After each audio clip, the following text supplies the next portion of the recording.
still applies, right?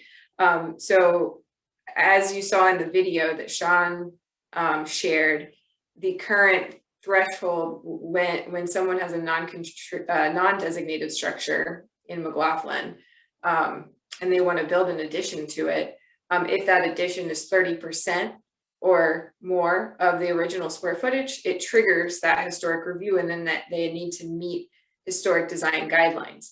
If that threshold is not reached, then there is no guidelines need to be met and no review occurs. So with that, I want to share, we have 5 different kind of alternatives that we have come up with your help, and with our research on other jurisdictions. So, we would like to share those with you, get your feedback on them. So we have little surveys built into this open house. So after I share each one, you'll be able to take a survey about that alternative. And then at the end, we're going to ask you what are your favorite 2 alternatives. And it's a little bit, we're going into the weeds here, so bear with me. And please let me know if anything is just not clear at all. But I am going to clarifying question before you start that. One of the things I strongly feel needs to be changed is that we need to not be using the building department definition of what a remodel is. It needs to be more restrictive in the historic section of the code. You should be able to tear down an entire building, build it back, and call that a remodel. That is not a remodel in my mind. So I hope we talk about that as well, because that's a problem. Thanks. Thank you. So here's our list of all of our alternatives. So I'm going to go one by one, and we'll ask you a little poll question for each of these slides. So our alternative 1A is keeping status quo, but with an improved definition in our code. So that would mean we're keeping the 30% where it is, and we're keeping that 200 square feet detached structure.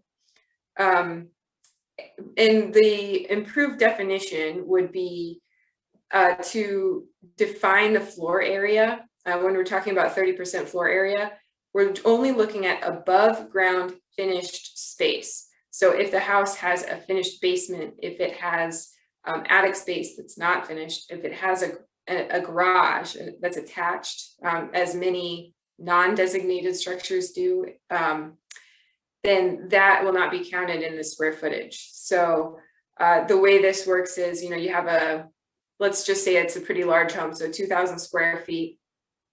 30% is 600 square feet. So if they were building an addition 600 square feet or greater, then it would be reviewed. If the addition were less than 600 square feet, no guidelines apply, no review occurs. And Denise, to speak to your point, the new definition would capture both new construction and reconstruction when the floor area is completely eliminated and then rebuilt. So we would create our own definition of that in the code.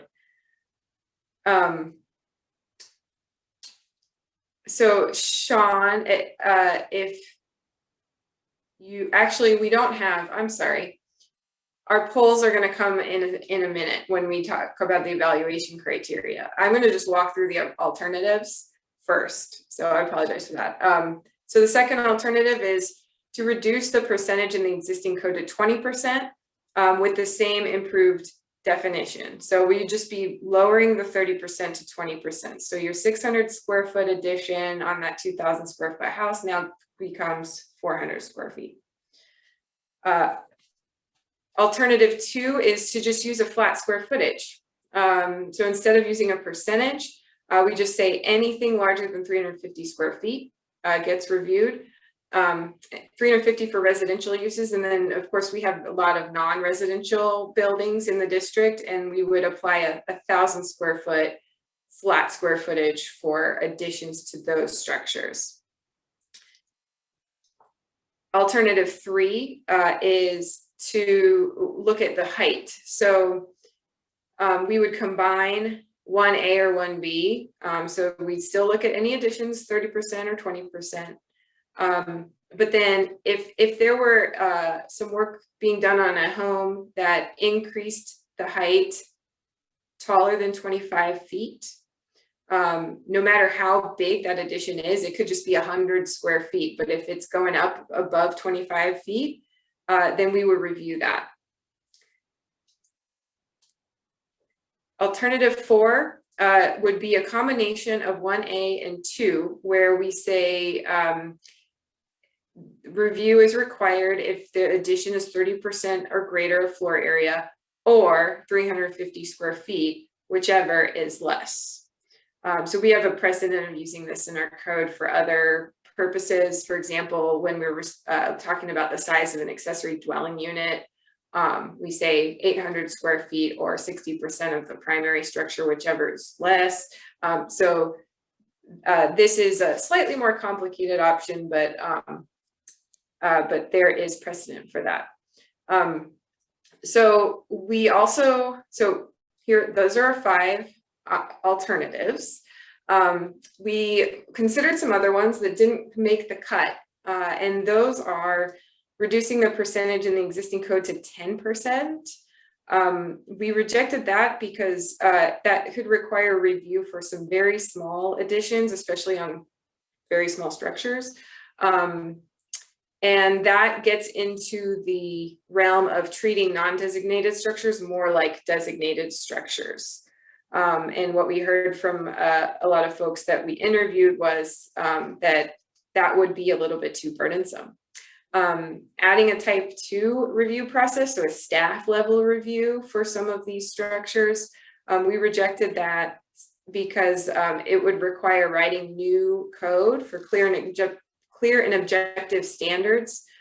These standards would lack the flexibility of design guidelines and be probably difficult to write and very rigid and not allow flexibility for these property owners. It also wouldn't help speed up the process for people. The HRB review is actually fairly quick, and the staff review would not go any quicker. We would still publicly notice those and have public comment period.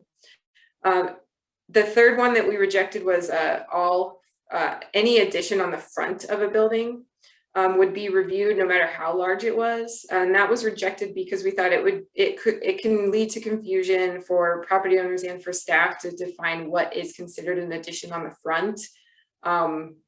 You'd probably have to bring in additions on the side as well that created new front. And then we also heard that all 4 sides of the structure are important, and so we should treat them the same. So we rejected that alternative. So we took the 5 alternatives that made the cut, and we kind of tested them with our evaluation criteria. And so these we shared with you all earlier in the process, and we heard that, you know, these were fairly supported. Everyone kind of agreed these are good goals to have for this project. We want the new code to provide clarity. We want it to be clear and understandable to the public, to property owners and staff. We want to consider city resources. We want to make sure that any new code we create doesn't require additional staff resources that are currently very limited. We wanted to make sure that we didn't overburden any property owners, and we understand that's negative language. We couldn't find a way to rephrase it and keep the same meaning. And so what we're trying to say is that we want to respect the status of the non-designated structures.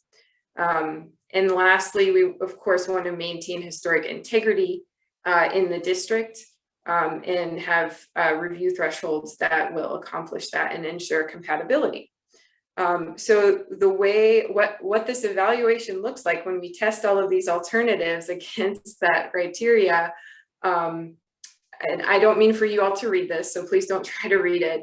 But we have kind of green for, you know, it does a good job, yellow, no change, orange, it doesn't accomplish the goal very well, and gray, it's debatable or hard to tell. So I'm showing you this kind of snapshot here just to show that there's no clear winner. There's nothing that's green all the way through. And so that's why we're here talking to you, of course, because there is no necessarily right answer, and they're all decent options, and we're trying to find the best one.